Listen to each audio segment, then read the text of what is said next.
Pressure has been mounting for the warring factions comprising President Salva Kiir, his former deputy Dr. Riek Machar, and several other rebel groups to come to an agreement after they failed to meet last year's November 12th deadline to form a government of national unity. I have only one simple message to the leaders of the country.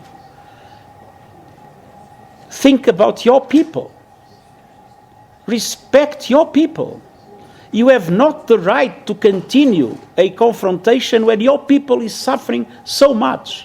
It is your moral and political responsibility to put an end to this and to find the agreements that are necessary to make South Sudan enter into a normal life. It is, for me, totally unacceptable that we are still again in the closing to the deadline of a new period that was declared and there is no agreement on a number of issues. It's time for South Sudanese leaders to agree, to cooperate, and to deserve the wonderful people they have. It therefore did not come as a surprise, analysts say, that there is now a deal and a new government will be in place as per the February 22nd deadline. There's a recognition that the status quo is unsustainable. And in the field of peacemaking and conflict resolution, there's something called a hard stalemate. Now, hard stalemate when both parties reach a conclusion that they cannot win through war, that both of them stand to lose greatly. And in this case, there's a lot of pressure from the international community. There's also a lot of pressure from within South Sudan for these parties to actually reach an arrangement or rather an agreement with regard to the protracted conflict that has cost about 400,000 lives in South Sudan.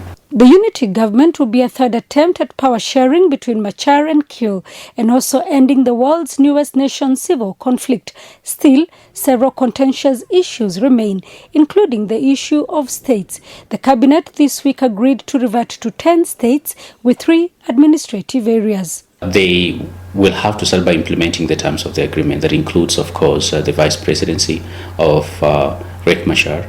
That includes actualizing the 10 states.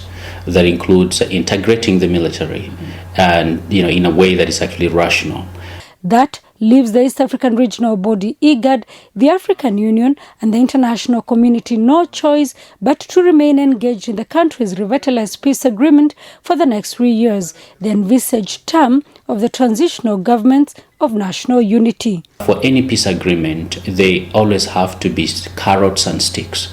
Carrots to incentivize parties to stick and build to the agreement, and sticks such as sanctions to ensure that those who go outside the agreement are actually going to be punished for that. And the international community, like the United Nations or the European Union, the African Union, actually have capacity to impose sanctions and also provide certain level of incentives to make sure that the parties stick to the agreement.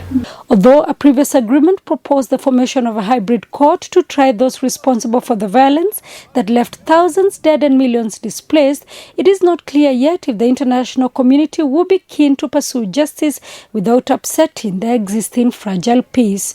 Sarah Kimani, SABC News, Kenya.